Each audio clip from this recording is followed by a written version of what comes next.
Decoding Dx. We're a group of fourth-year medical students with a passion for education and patient care. This episode of Decoding DX is for educational purposes only and should not be used as medical advice. Please consult your healthcare provider for any medical needs. The opinions expressed represents those of the participants and are not of our affiliated institutions. Also, a big thanks to Justin Kugel for his video editing, support, and creative contributions. Thank you for joining us on Decoding DX. We keep learning so much through this experience, and we're so glad that you're learning alongside with us. Now, let's get to the episode.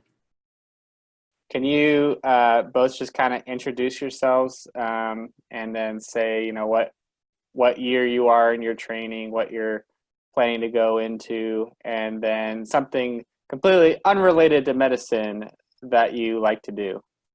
So I'm Jonathan Chandler. I'm a third-year internal medicine resident. I'm going to do a chief year next year in order to pump the decision on what I want to do with my life when I grow up, as I'm currently debating cardiology and pulmonary critical care.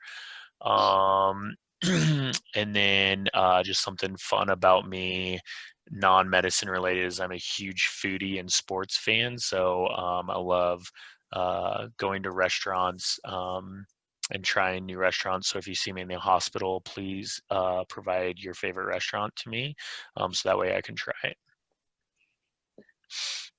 Awesome. Okay, so I'm Sara Ohadi-Hamadani. I'm a third-year medical student. Currently interested in, it's a little bit broad, but internal medicine, family medicine, emergency medicine, and then general pediatrics are all on the top of my list. I still have to rule that out, so I have some time, hopefully. But I did finish my IM rotation, and I loved it. It was awesome. So yeah, I guess an interesting fact. So I play, not with COVID, but I was playing roller derby with the Kansas City Roller Warriors, and I got to represent Team Kansas before all this stuff hit the fan in February in Philly. And we got like tournament MVP for Team Kansas because we went up so high in the rankings, because we were really low ranked compared to New York and Florida and whatever else. And I got really sick afterwards with either the flu or COVID. I don't know which one, but I was really sick for a week after, but it was great. And I was like my last vacation before all this stuff hit the fan. So it's kind of nice, and I'm happy I did that. All right, welcome everyone. We have an awesome case of a severe headache tonight. Kelsey's going to be helping us present. This is going to be a little bit more of a diagnostic focused episode. We normally do kind of treatment focused, but by the nature of this chief complaint of a severe headache, we're going to be focusing more on the process of figuring out what's going on with our patient. So with that being said, Kelsey, take it away. All right, so this case that we're going to be talking about today, some details, of course, have been changed to make it a better learning case and to protect the patients actually was. But so our case today is going to be a 58-year-old female that came into the ED with a severe headache. So kind of before we get into more details, I'll have you start just kind of what are some initial thoughts, first diagnoses or concerns that come to your mind with that chief complaint? For differential diagnosis or just like questions that I'd ask the patient? What do you prefer? Kind of a differential. Like what are the first things that come to your mind of what this could be? Right, so sudden onset severe headache, generally like what we've learned is a subarachnoid hemorrhage. She's 58 years old, so she could potentially be a Barry aneurysm, rupture, also intraparenchymal hemorrhage, or or intracranial hemorrhage from like the Charcot's like aneurysm. There's also like a lot of other things on the differential because we use like Vindicate, right? So she could have, if it's severe, it could potentially be meningitis, aseptic encephalitis or aseptic meningitis. Of course, if she has trauma like epidural hemorrhage or subdural, but less likely given her age. So there's like a lot. And then sometimes, of course, like carotid dissection, vertebral like dissection, moya is a rare thing, but I know that that's always like one of those things that when you hear about, it's like, oh, so I don't know, like those are some of the things. And of course, electrolyte disturbances, drugs could cause like pain. And then depending on her travel history and everything else like that, you kind of like look into other things as well. And if it's, and how it's triggered and what kind of, well, for the differential, sorry, I'll stop there. That's differential. Yeah, so that's a great starting point. I like how you definitely made a point of expanding out beyond just like neuro things to what else in the body systemically. There's all kinds of different causes. So I like how you really expanded on that. So a little bit more information about this patient. So she says that she's had this really severe generalized headache that started this morning. Nothing in particular makes it better or worse, like really nothing. Her husband tells you that he thinks she seemed kind of confused compared to her normal during this time. And she's also complained to him a few times about some kind of non-specific vision problems, maybe just kind of like a blurry vision, just something doesn't seem right with that. She just finished a course of prednisone for a COPD exacerbation.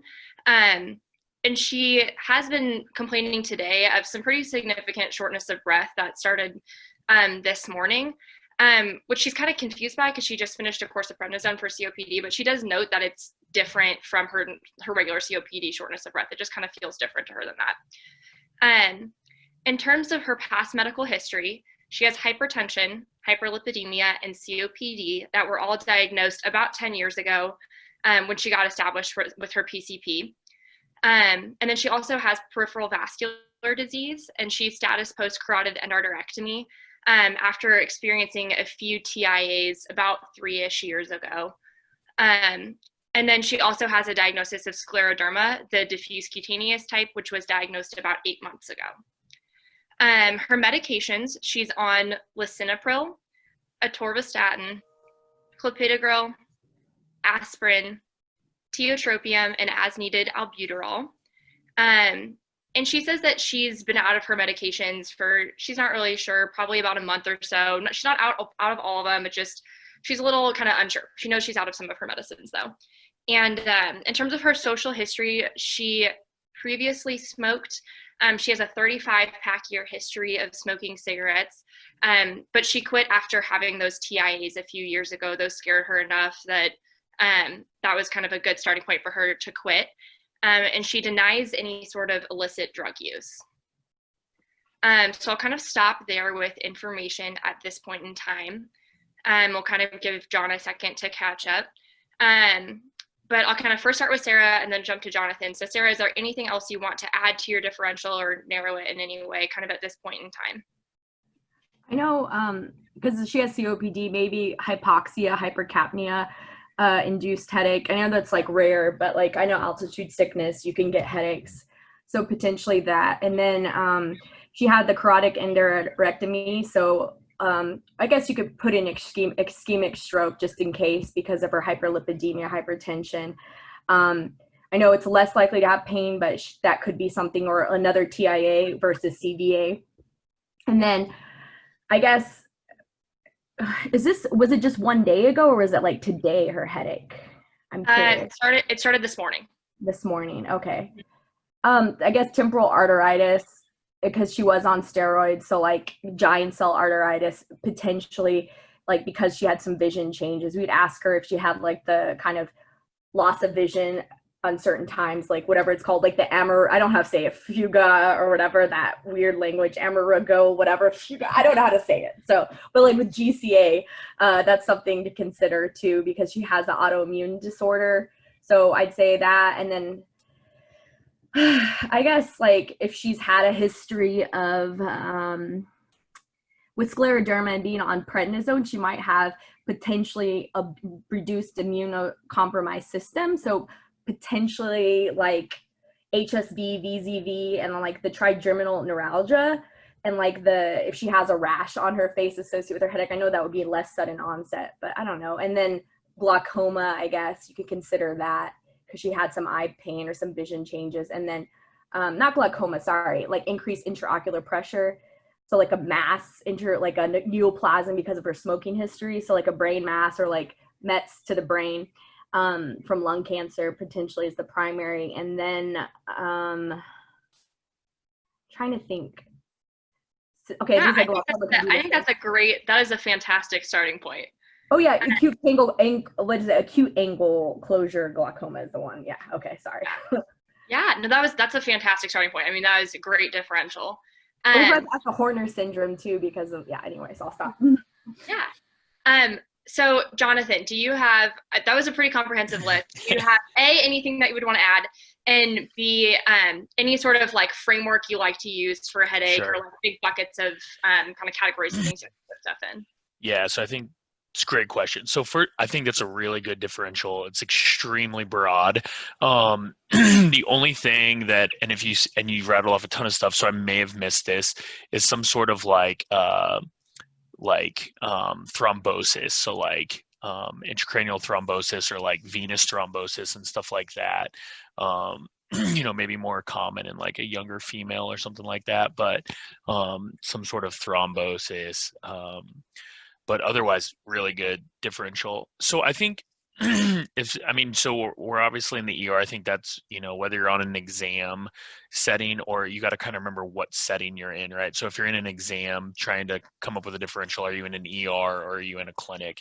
So regardless of whether, I guess, I'm in an ER or a clinic, whenever someone has a headache, is this something that's like really sinister, like a secondary type of headache, or is this more of a primary type of headache? And I think that, some of these keywords of like severe headache, worst headache of their life, thunderclap, sudden onset, type of things are scenarios that make me really concerned for a more sinister type of headache versus something more chronic. I think I saw someone in the chat, little pieces of nuggets of like, is it worse at certain parts of the day where you could be concerned more about like a malignancy with metastatic disease to the brain. So I think the biggest bucket is it sinister? Am I like concerned where if I'm in a clinic, do I need to send them to an ER? Or if I'm in an ER, like, do I need to absolutely like be getting imaging and stuff like that? So I think that's the first bucket, is good headache or okay headache. Like, am I scared or am I not scared, kind of a thing. Okay. So, and to answer some of those questions that people are having in the chat about some of the like old cards type things, the headache started this morning. She didn't have issues with headaches previously. It really just was kind of started this morning. And some of the other questions I'll kind of get into with this next aliquot of information. So I'll just kind of jump into that, and I think it'll answer some of those questions and give a little more detail. So for kind of this, for the next box here, so her vital signs, her blood pressure was 238 over 126, and that was on both arms. It was very similar to both arms. Her home blood pressures are usually 130 over 80. They're never much higher than that. Her heart rate was 62. Respiratory rate was 28. She was satting 88% and started on 6 liters of oxygen. She does not have oxygen at home. For her physical exam, I'll give John a second here to catch up. So on her physical exam, she is A&O times 2, and that's to person and event. Cranial nerves 2 through 12 are intact. She has no focal neurologic deficits. She did complain of that little bit of kind of subjective blurry vision, but she didn't have any cranial nerve like 2 concerns based on the exam. That's still more of a subjective blurry vision. And then you do a fundoscopic exam on her. She has no retinal hemorrhages or exudates, no papilledema. From a cardiac standpoint, she has regular rate and rhythm, no carotid bruits. And then from a pulmonary standpoint, you notice some bilateral crackles. And then her skin is kind of tight and hard around her hands, her chest, and her face. And when you kind of ask her about that, you're like, okay, is this scleroderma related? She says it's kind of progressively worsened over the past few months. It's always been like that. That was kind of where her diagnosis came from, but it's progressively worsened. So I'll start with Sara. How does this kind of help your differential, narrow you in? What are you thinking here? Oh, it looks like, is that Cushing's reflex with the triad? Because I know irregular respiration is it. So she's never been on oxygen before. Her respiratory rate's a little bit elevated. She's bradycardic, hypertensive. So I'd say Cushing's triad, so potentially increased intracranial pressure. It's acute for her. So normally that would be the case. I will say this heart rate is pretty normal for her. It's this okay. is bradycardic for her. Yeah. Okay. I think our original patient was on a beta blocker, but it was irrelevant to the current presentation of the case. So I think that's why hers was a little low, but just pretty normal heart rate for this patient. So I guess hypertensive emergency is one of them on my differential. I forgot to mention that. So with the brain, I mean, having like pain in the headache, it could cause that. So it should be an hypertensive emergency would be on the differential, and then continue the subarachnoid hemorrhage and the intracranial hemorrhage just because of the elevated blood pressure and a rupture of an aneurysm is possible. Did she have a fever? I forgot to check, sorry. I didn't say, no, she was afebrile. Afebrile, okay. So less likely meningitis. And she doesn't have any meningismus type signs when you pull her head down or lift her legs up. Right, so I'd say for her that, and I'd still keep because of the scleroderma, keep the giant cell arteritis. Just, I know it's weird, but like autoimmune vasculitis type stuff, consider that. And then since her neuro exam's like pretty unremarkable, I guess I would be more likely to think hypertensive, and then I guess do the subarachnoid and rule those things out, of course, because they're emergent, and then try to get her blood pressure under control. Of course, we do the CT first, and all that stuff, but I can't think of anything else that would change it too much. All right. Jonathan, anything that you want to add? Not really. I think, so you got to remember, like, by definition, she has hypertensive emergency, right? She's got a headache and her blood pressure meets the criteria. So she has hypertensive emergency. So now you want to also rule out, like, is it just a headache from that, or does she have something else going on? Always remember heart failure is a clinical diagnosis. So she has bilateral crackles. I don't know if she has any lower extremity edema, but she may have some, it sounds like she may have some, and with the hypoxemia, she could have a couple components of the hypertensive emergency of also having acute decompensated heart failure from the hypertensive emergency. Scleroderma renal crisis is another thing with the history and hypertension and stuff, history of scleroderma, the kind of, don't forget about, but yeah. Mm-hmm. So since you kind of brought that up, can you tell us a little bit about just what scleroderma is and what sclerodermal renal crisis is? Yeah, so so you have limited and diffuse, obviously, of the different types of scleroderma.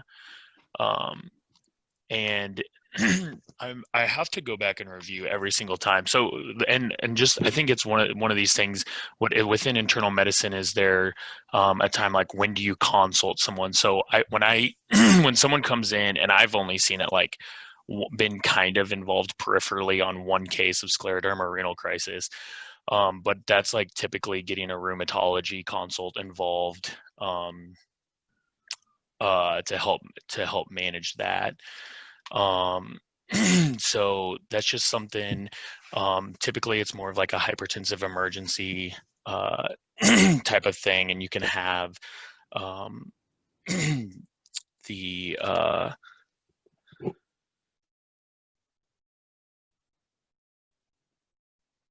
Oh, you just muted yourself.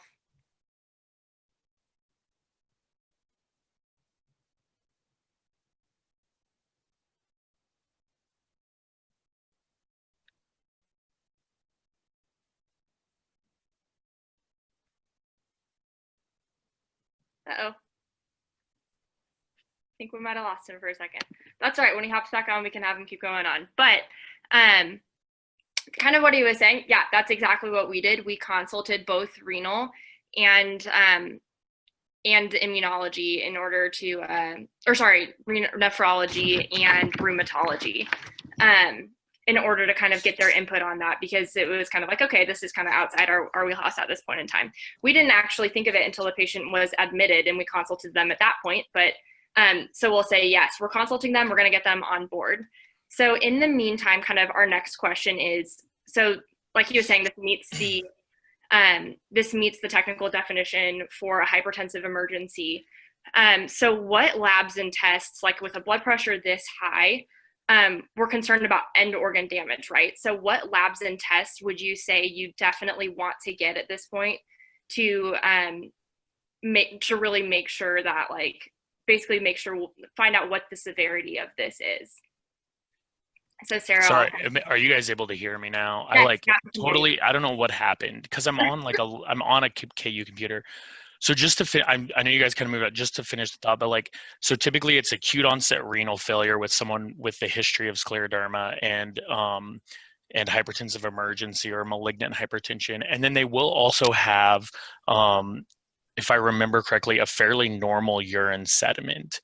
I think they can have some proteinuria, but if they have like a truck ton of red cells or something like that, you may want to think about something else going on. But just to close the loop on the scleroderma renal crisis. Yeah. Component. Sorry about that. No problem. And what I was just mentioning was we did exactly what you were saying. We consulted nephrology and rheumatology to get on board. It was something we didn't actually think about until we had admitted this patient with hypertensive emergency. But so yeah, so we have nephrology and rheumatology pending right now, and we'll kind of get to what their thoughts and recommendations are in a little bit once we get them. So in the meantime, the question was what labs and imaging do we want to order at this point to rule out, make sure there's nothing else life-threatening going on top of this, / like looking for end organ damage because of it. Yeah, I guess of course, we would do the kidney function tests. So like creatinine, I guess you could do UA, right? And he said urine analysis, but I guess with the blood work, creatinine and like basically CMP would be good, because then liver too, if you want to make sure that they're like the liver function tests are okay too, just in case, to assess for that. And then you have your BUN and then like your AST, ALT for the liver stuff. And then I guess with you could do a CBC if you want, but I don't know if that's necessary. I guess it would be ordered anyways, but I don't know how necessary that would be. But it would be helpful maybe because of her hypoxia and her COPD, just to do it anyways in case there's something else going on. If she's anemic or something is exacerbating or worsening in it. And then I guess you could do ESR and like SED rate or the CRP. I know it's non-specific, or not non-specific, but it's not the best test, but because of her autoimmune stuff, it would probably be elevated anyway, so it's not gonna really help. But like the temporal and giant cell artery, so really, honestly, I don't even know if you need it, to be honest. Just the CT head and like that stuff, I'd be thinking about that, but that's for later. I'm sorry, we're just talking about labs. Yeah, the labs and imaging. So yeah, I'll go ahead and just kind of give you all of mostly the abnormal things. We ordered most of those things you talked about. So if I don't mention it, assume that it was normal, so we don't have to read through a massive list of things. So for her labs, for her CBC, her hemoglobin was 9.2, which is low. Platelets were 61,000, also low. Indirect bili was 2.0, which is elevated. LDH was 265, which is elevated, and haptoglobin was 17, which is low. On CMP, really the big abnormal was that her creatinine was 2.9 from a baseline of 1.0 normally for her.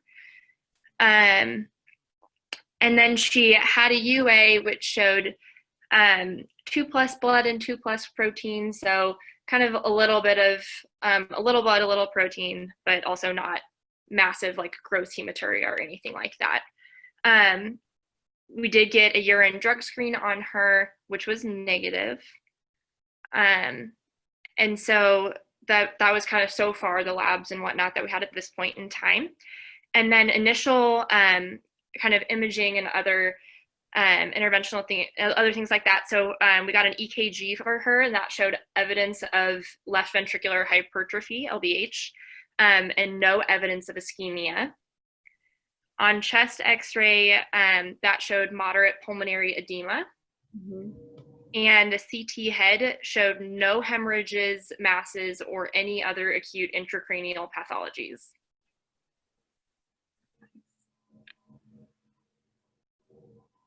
And there was a low enough suspicion for subarachnoid hemorrhage at this point that they didn't do an LP or anything to like look for blood or evidence of that, because it was low enough suspicion at this point in time.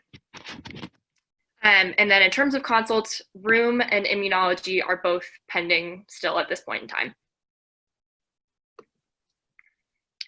So, Sarah, first question for you is, does this patient need admission, and what level of care do you think you would put this patient at in the hospital? So yeah, she does need admission because she has, like you said, hypertensive emergency, the headache, the hypertension, the creatinine shows like kidney failure. It could be acute or chronic, or acute on chronic kidney failure. So she has that. And then she has I think, what was the other thing you said that was any other issues I was looking at?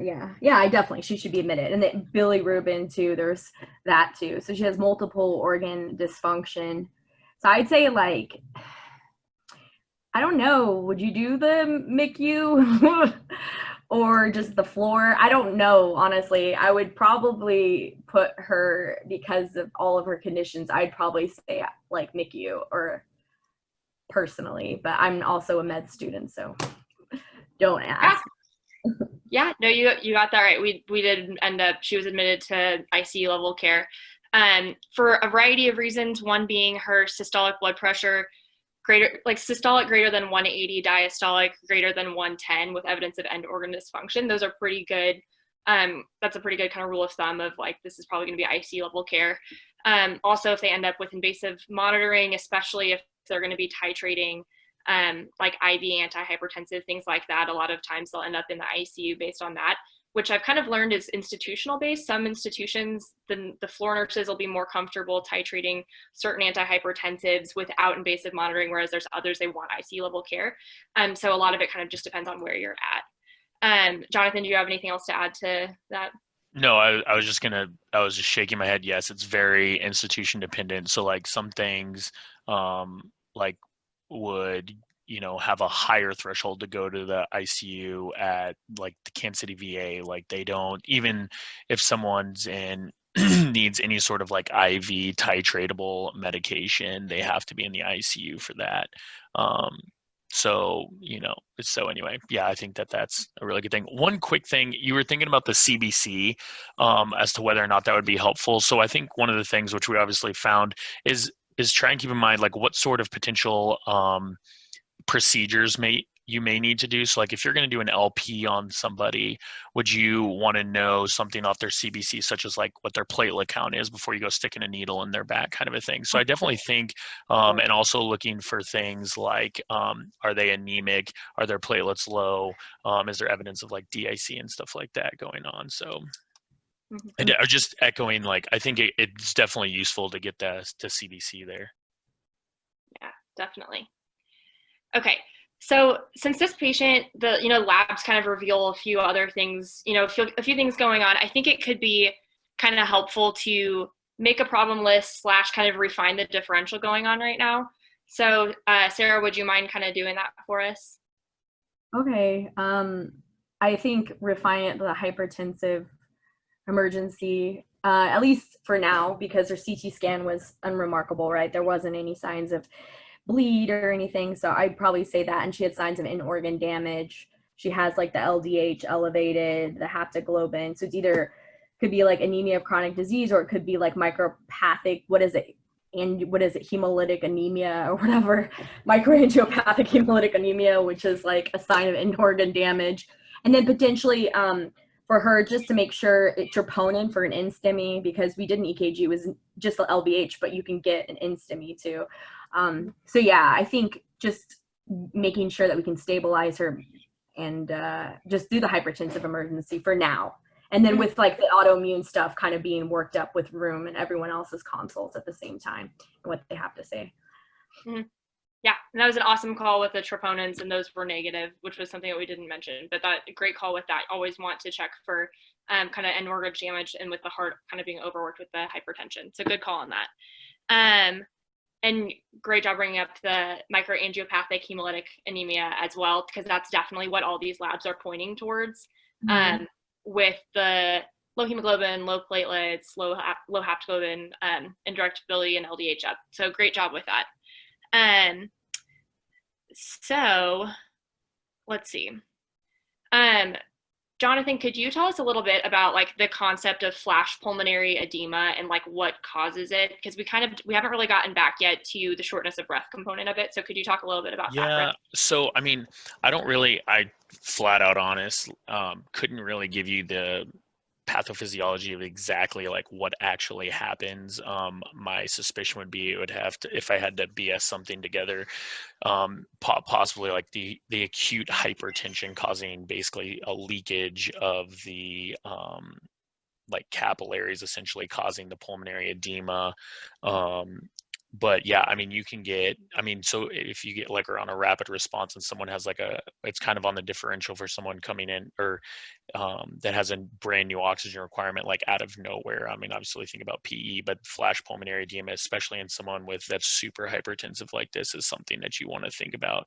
So I'd have to look it up, honestly, the exact pathophysiology, but sorry. Perfect. No, that's perfect. All right.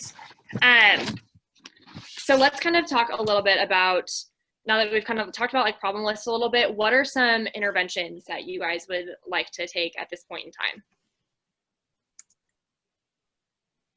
And Sarah, we can start with you. A reduction of her blood pressure by IV antihypertensive medicine or therapy.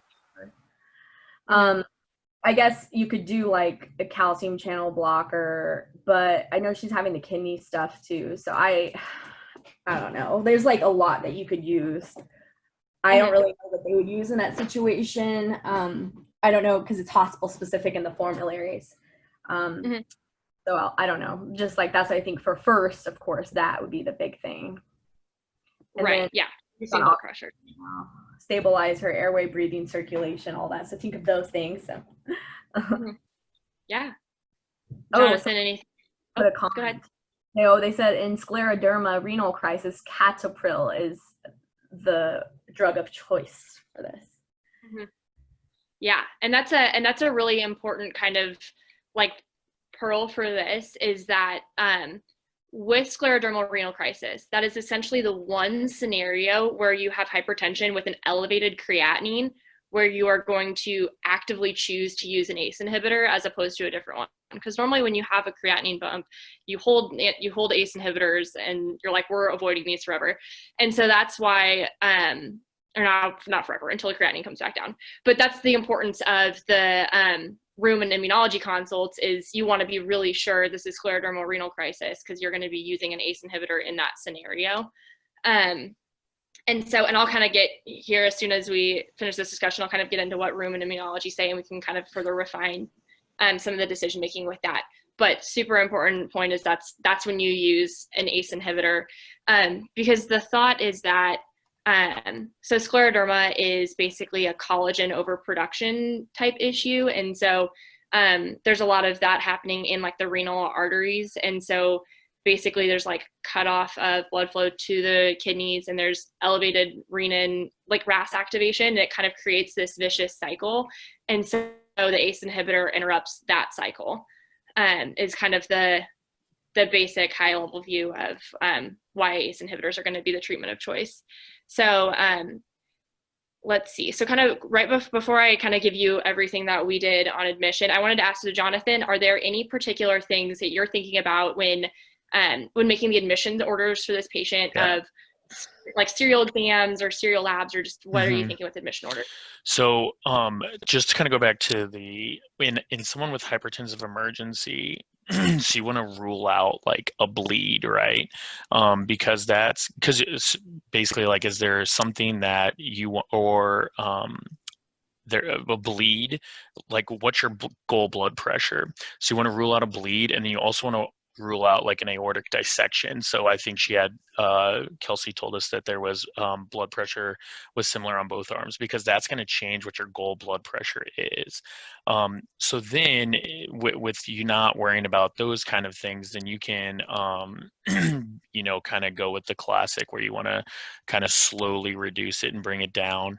And then so that's one thought process that I usually have to rule out those two things. And then the other thought process that I usually have with hypertensive emergency is what are the end organ damage signs, and that can kind of typically help guide which antihypertensive. So for example, like if you're having an aortic dissection, typically it's beta blockers that you use, like esmolol, IV esmolol. If you're doing something more like acute decompensated heart failure, using things like nitro and stuff like that are helpful to decrease preload and kind of offload the heart. And then otherwise, like you can do carding and stuff like that. But I try and see, like, are they acute decompensated heart failure? If that would change. Do they have a dissection? Is there like sclerodermal renal crisis, like Kelsey was saying, that we'd want to use the ACE inhibitor for? So just kind of, that's another bucket, is to kind of help guide.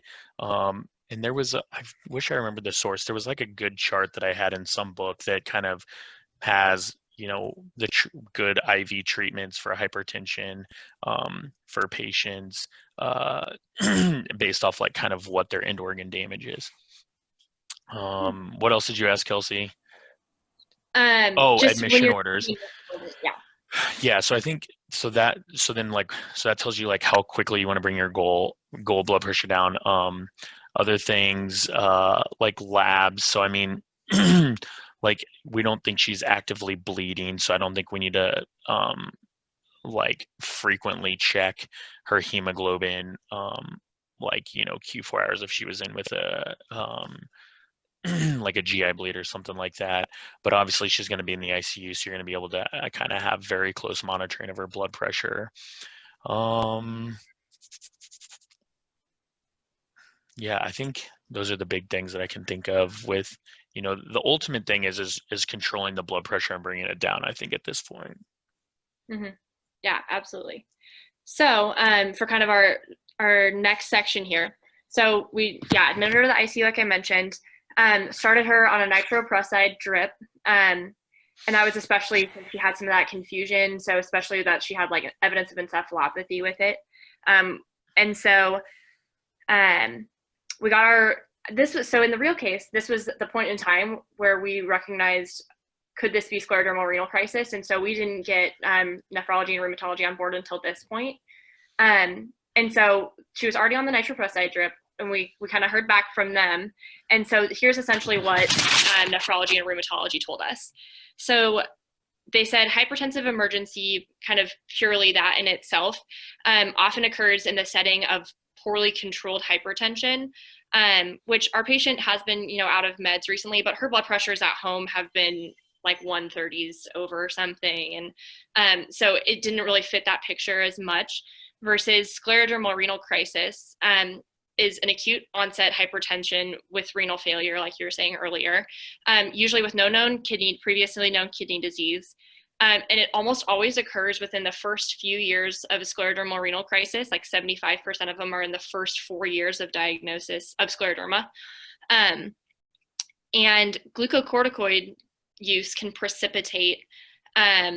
be associated with precipitation of a sclerodermal renal crisis. It's thought that it could be salt and volume retention causing hypertension.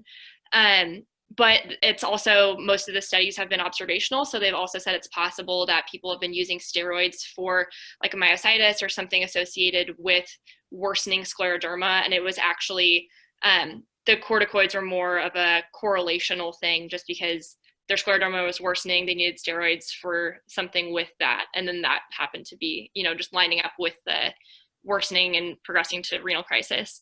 And then rapidly progressive skin disease, like our patient has, can also predict a sclerodermal renal crisis.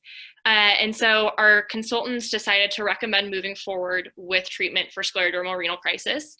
And so we added captopril to the nitroprusside for hypertensive management. And captopril was chosen because that's a really short-acting ACE inhibitor, so it's a really good titratable option in the ICU. And they agreed with keeping the nitroprusside drip on top of that because of the encephalopathy that the patient was having with the confusion. And so I just want to make sure it's crystal clear to everyone that sclerodermal renal crisis is more or less kind of like a special flavor of hypertensive emergency that occurs in patients with scleroderma, where they can have that vicious cycle we were talking about with RAS overactivation. And so, let's see. So yeah, like we were just mentioning, so the ACE inhibitor, so like captopril, would usually be your treatment of choice for the sclerodermal renal crisis. And then you can add the nitroprusside or additional antihypertensive if they have really severe features like the encephalopathy. And then in addition to that, we were getting serial creatinines on the patient in order to monitor the response and to make sure that it was safe giving the ACE inhibitors in the setting of the really high creatinine, to make sure it could, that the creatinine was going to come down. And then because of the MAHA, the microangiopathic hemolytic anemia, we got a blood smear at the recommendation of our consultants as well. And that showed schistocytes and a low platelet count. And then we also got serial CBCs to look at the hemoglobin, platelet, and bilirubin, followed on hemoglobin and LDH. So those could be regularly assessed because that often reflects activity of the disease process and can be indication of how well the therapy is working. And then our consultants also recommended getting an Adams TS13, or Adam TS13, because scleroderma is autoimmune and that can be associated with TTP. And so the MAHA can, if the MAHA was due to TTP, you would need to do plasma exchange. And so they recommended getting that to make sure that the MAHA was strictly from the sclerodermal renal crisis and not from a TTP, which would be a completely separate autoimmune disease. So, but the Adams TS13 activity came back normal, didn't have antibodies to that. And then for the pulmonary edema, we started furosemide, 40 BID on her, and then nebulized albuterol as needed, especially with her COPD history. We did get an echo on this patient, and she had moderate LVH with a normal ejection fraction. And so that was likely thought to be contributing to the flash pulmonary edema. And so the flash pulmonary edema we kind of thought was due to the sudden increase in afterload from the hypertensive emergency, plus the slightly narrowed left ventricle because of the LVH. So kind of overall just created this massive, small volume pushing against a really high afterload. And so that correlates to the clinical diagnosis of a systolic heart failure picture, diastolic heart failure picture, where it's difficulty filling and then also that high afterload. But that quickly kind of came back to normal once we started treating the hypertension.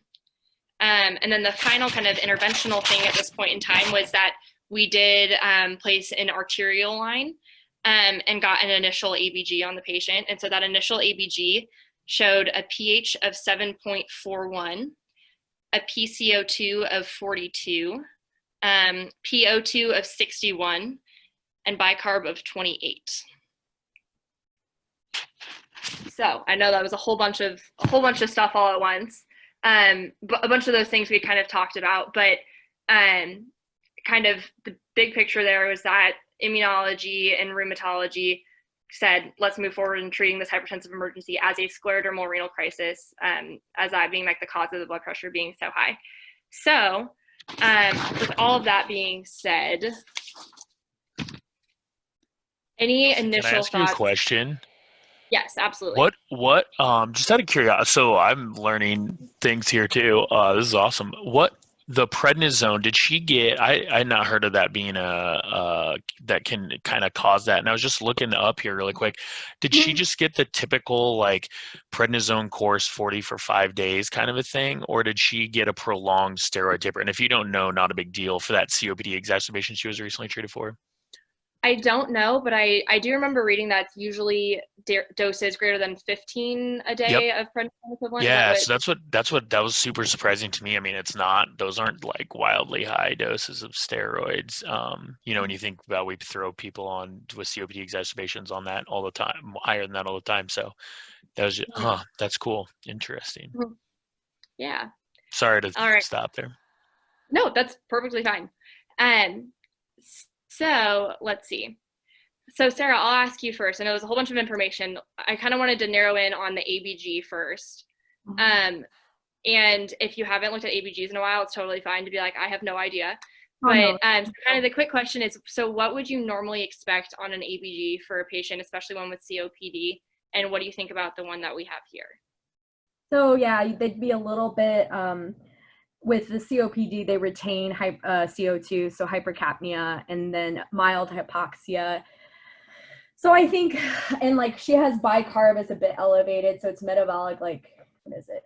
A little bit of like metabolic alkalosis, but it's compensated, I'm guessing. So I think it's like, for her, I think it seems okay because she has COPD. And you want to have that hypercapnia respiratory drive. You don't want to give her too much oxygen and then lose that respiratory drive with COPDers. So I don't know, it seems okay. Like it's respiratory acidosis with metabolic, respiratory acidosis mild with metabolic compensation on the bicarb elevation, if that makes sense. Mm-hmm. It seems okay. Yeah, and so yeah, like you were saying, people with COPD often will chronically retain CO2, and so that will make them acidotic normally. Or it can make them acidotic if they don't fully compensate, but their bicarb will normally go up in order to compensate for that chronic CO2 retention. And so that's why her bicarb is probably elevated. It's from chronic compensation from that COPD. But in this scenario, you can notice that her O2 is 61, which is pretty low for an arterial gas. Mm-hmm. And so what's probably happening is with all this pulmonary edema that she has, she's probably tachypnic and breathing off more CO2 than she normally would just because of the tachypnia. So her baseline CO2 is probably a little bit higher than that 42. So she's probably actually breathed off CO2 into a more normal range. Mm-hmm. So it's kind of a tricky ABG because there's both chronic and acute kind of things at play with this. So it's a tricky ABG for sure that she has going on. All right, Jonathan, would you mind telling us a little bit about like antihypertensive use in the hospital and like what options there are and that sort of thing? So glad you asked that because it's kind of a pet peeve. So you should never use, I'm sure you will see hospitalists use it all the time. You should never use, there's a nephrologist that I worked with in medical school who said you never use IV medications to bring someone's blood pressure down unless they have hypertensive emergency. So unless they have end organ damage, there's no indication to use IV medications. And interestingly, we just got an email a week ago recently that said that they are going to limit, there's like this whole like way that you have to order IV hydralazine now. So it basically like is trying to minimize the utilization of IV hydralazine, horrible medication. So I think that's the biggest nugget. One of you may remember, so you always, if it's common, you'll get called about someone's blood pressure in the middle of the night as interns and stuff like that. So utilizing like oral medications is always something that can be done. PO hydralazine is something that is relatively, quicker acting. You think about how frequently you dose it. It's like 3 times a day, right? So you can use that. You get a little bit better, quicker effect on that. So if you're just wanting it, but yeah, there's really no indication to use IV medications unless they have hypertensive emergency. All right. That's a great, I'd never heard that before. That's a really helpful pearl. One other thing, and I'm trying to just a fun fact that I learned via Twitter that Chris Streiler also learned, one of the pulmonary fellows. So using Lasix, I know that you guys gave Lasix. So we always think about the effects of Lasix in the kidney and how I think we all probably know that. But another interesting component that I had never picked up on, if you give someone Lasix, they can actually get in acute decompensated heart failure, they can actually get some pretty immediate relief, and it has nothing to do with what the kidney's doing. It actually causes some dilation to decrease preload within the lungs.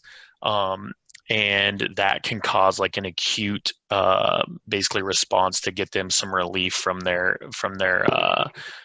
respiratory distress. So I think I always thought that like, oh yeah, we'll give them Lasix, but it's going to take a while for that to work. But you actually do get an immediate work effect of that. And I think they were even trying to utilize like inhaled like loop diuretics in patients for air hunger with lung cancer. They even looked at that, and maybe there were some trials looking at that, but it was kind of an interesting nugget. Mm-hmm. Yeah, that's super cool. Very good to know. Okay. Okay, so that was kind of all of our initial management in the ICU. So at this point, her blood pressures have been coming down. They're now in the 160s over 100s. We've been shooting for about 20 millimeters mercury a day of reduction. And so blood pressures have now been 160s over 100s-ish pretty consistently. It's hospital day number 3, and the nurse calls early in the morning because the patient's blood pressure, which was read by the right radial arterial line, is now reading 239 over 121. So my question, and this kind of came up in discussion earlier, but what is the big fear here? What could be going on? And Sarah, I'll throw this one to you first. So the right radial arterial line, what was her? Did you have a cuff on too? Was the cuff similar? This is just the call you got. You haven't heard anything about the cuff yet. Okay, because I don't know.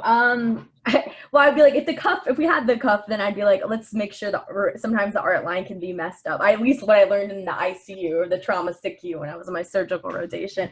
Sometimes there can be problems with the art line.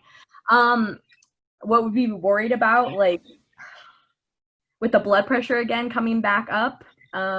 Just like continued crisis, renal scleroderma, renal crisis, hypertensive emergency. And then I guess like thinking about if it goes elevated again, like potential subarachnoid hemorrhage or other in-organ issues, I guess. I don't know. That's my guess. Yeah. Jonathan, anything to add?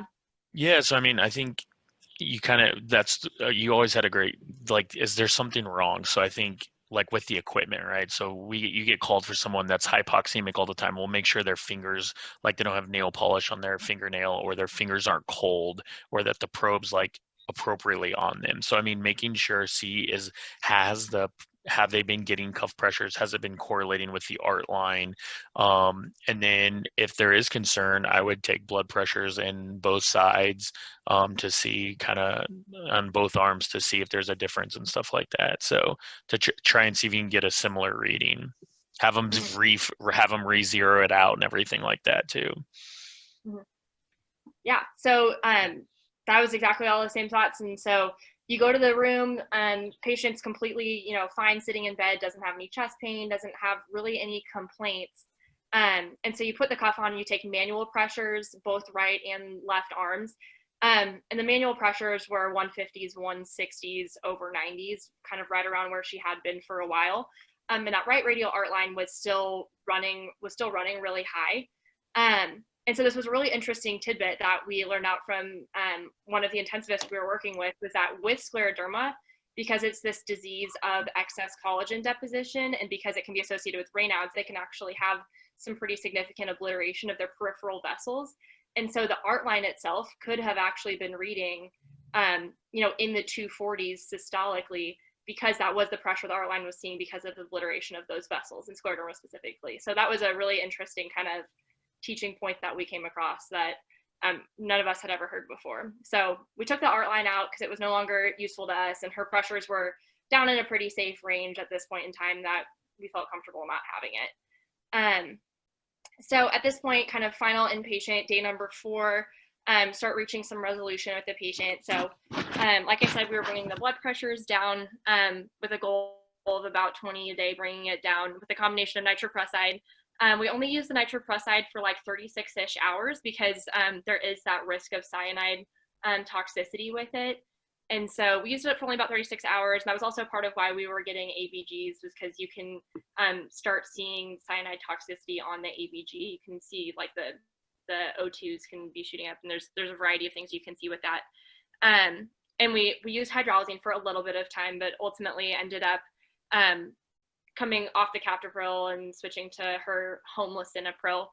And as her pressures came down, rapid improvement of her headache, her confusion, that subjective blurry vision she was experiencing, those all came down with her pressures. And then her lung exams and chest x-ray showed improvement in her headache, they showed resolution of the pulmonary edema with blood pressure management. And then the furosemide, of course, helped with that as well. And so we were able to wean her down off the oxygen completely, take her off furosemide entirely. She's now doing fine on room air. Repeat echo. She still has the LVH, of course, but overall kind of that pulmonary edema picture is cleared up. And then CBC and CMP revealed that her creatinine came back down to her baseline. Her hemoglobin and platelets are coming back up, kind of seeing some resolution of the MAHA.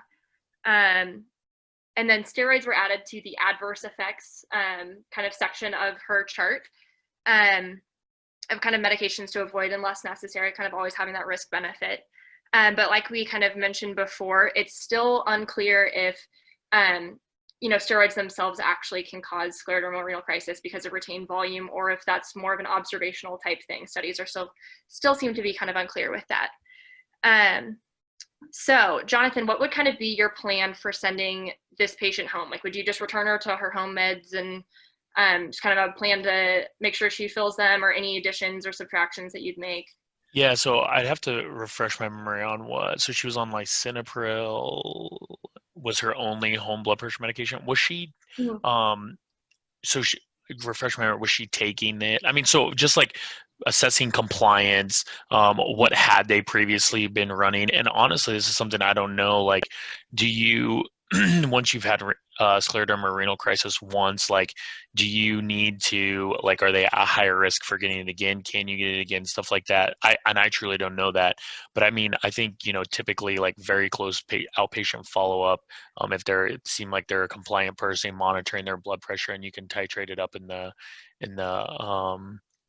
outpatient setting. But I certainly think having an ACE inhibitor as one of your agents is certainly really important. Mm-hmm. Yeah, and that's what we pretty much just sent her home on all of those medications. And interestingly enough, ACE inhibitors aren't a protective medication to give, like, just because someone has scleroderma, you shouldn't put them on an ACE inhibitor just for the sake of protecting them against sclerodermal renal crisis, because it hasn't been shown to do that. But it's obviously a great option as an antihypertensive. And so if your patient has hypertension like ours does, it's a great option for hypertensive management in the first place. And yeah, definitely, like you were saying, assessing compliance, making sure she's filling them and going home on them. But otherwise, we pretty much sent her home on her regular home medications. So before I have John read all of the teaching pearls that he was kind of typing as he took notes, Sarah and Jonathan, do either of you have any kind of closing thoughts or final things that you want to mention about the case? I just had a quick question. She was on tiotropium, like, because she had the COPD exacerbation and so they gave her the oral, or they gave her prednisone, right? Could they put her on like a different medication that has like an oral steroids? That wouldn't exacerbate the renal crisis, right? Inhaled steroid. In case I wouldn't think. I mean, so then you get to like how much is systemically absorbed. I wouldn't think so, but it's a good question. I don't know for sure, but I wouldn't think so. Yeah. Mm-hmm. I don't know. I guess it's like her pulmonologist can figure that out, but that could be something so she doesn't have a worsening, like, I don't know. I don't know if it helps with COPD. I know asthma. I mean, like Symbicort's something that some COPD people use, right? And like Brio has like a little bit of like this oral or the inhaled steroid. I don't know if she would need to have that instead of just the tropium. But whatever. That's what my thought. Mm-hmm. So just a couple thoughts. So, and this is anecdotal from the VA.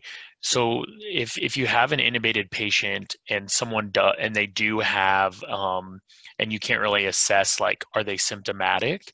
And the nurse calls you about them having a really high blood pressure, maybe not even as high as this, but above that, like 180 over 110 or something like that.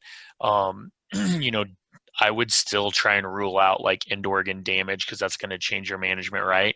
And there was a patient at the VA where they were intubated and they were hypertensive, and the nurse called me about it, and so I ordered a CT scan of her head, of the patient, of his head, and the nurse was like giving me a lot of flack about like, well, why do we need to get a CT head? And I'm like, well, you called me about the blood pressure, that you were concerned about it, and so am I. And sure enough, he ended up having a stroke with it on there. So I think, always rule out that end organ damage, because that's going to be your decision tree as to how you treat it. Do you treat with IV or do you treat with PO? Clonidine, I don't think I mentioned that. That's another really good one if like just to have in your bag of tricks. Like in the middle of the night, if a nurse is just hammering you about someone's blood pressure, that'll like lower it. Dr. McGreal, who's one of the nephrologists here, gave me that kind of nugget. But otherwise, I mean, this is awesome. You guys did a really good job. This is a great case. I think practical components are just, trying to decide whether or not like the headache, is it sinister or not? And then with these elevated blood pressures, a hypertensive emergency, or is it hypertensive urgency? So yeah. All right, great. We'll have John, our note taker here, run through just a couple of the highlights of the clinical pearls before we call it good. Yeah, so I think kind of the things that we went through for headache initially, it's important to kind of rule out some of the big nasty things, the intracranial masses, the sinister onset things versus the kind of more of those primary tension, headaches, migraines, things like that. And then, there's always a component of if you have those secondary causes that you need to make sure that you're treating them acutely versus some of the more chronic ones. You can see them in clinic, give them something, come back. So that's a big branching point in terms of the things that you're concerned about. Another tidbit for hypertensive emergency is to don't forget about heart failure with the increased afterload, and how that can affect your heart's ability to pump, and that can induce a cardiomyopathy essentially. And so if you see that picture, don't forget that that's something to be thinking about if you see crazy high blood pressures like in our patient. So with hypertensive emergency labs, you need to be thinking about CMP, so kidney and liver function, getting a UA, getting a lactate. You also want to rule out any bleeds or dissections by physical exam or imaging, whether that be CT head, et cetera, like Dr. Chandler, or Jonathan, I guess he likes to be called. you know me. You can even No, call I me know. that. I'll just call you Chandler. Yeah, I was gonna go. say Chandler. Yeah. Yeah. And then also doing neuro exams as well, because that's one of the common symptoms of hypertensive emergency is like confusion or altered mental status. And so sclerodermal renal crisis, it is a manifestation of scleroderma. Oftentimes it's in the first few years of disease, and it can be interesting precipitated by steroid usage. So if you see that in a scleroderma patient, be aware, or maybe don't use steroids in a scleroderma patient. Let's see. And then for whether you're choosing to do hypertensive emergency, if you think you need invasive blood pressure monitoring, if you think you need titratable medications, ICU care is the way to go. But we also talked about how that can be institution to institution specific. But a good pearl is that you should be avoiding IV medications if there aren't signs of end organ damage. And then two other, I guess, quick things about the scleroderma is that when you have that, it's one of the few times that ACE inhibitors are used in the setting of AKI, which is an interesting tidbit because you'll always see on the inpatient units when you have an AKI patient, that's the first thing that goes with a lot of hospitalists. And then also that scleroderma, because it has that collagen-related component, it can cause art lines to go bad quicker. So if you see a crazy high pressure, don't just assume that that's correct and drastically change. Make sure your probe or whatever you're using is functioning properly. And then last thing is just don't forget about flash pulmonary edema and hypertensive emergency. So if you have that shortness of breath, think about whether it be flash pulmonary edema, or also don't forget to rule out heart failure as well. So getting an echo like we did for our patient is another good, important step in management. And don't forget, John, I'm pretty sure I told you this when we were on, heart failure is a clinical diagnosis. So just because their echo is, you can have heart failure with a normal ejection fraction. So always listen to the lungs, look for edema, you can look at the chest x-ray. So. Awesome. Well, thanks everyone for joining us tonight. That's the end of the case. Hope you have a great rest of your evening.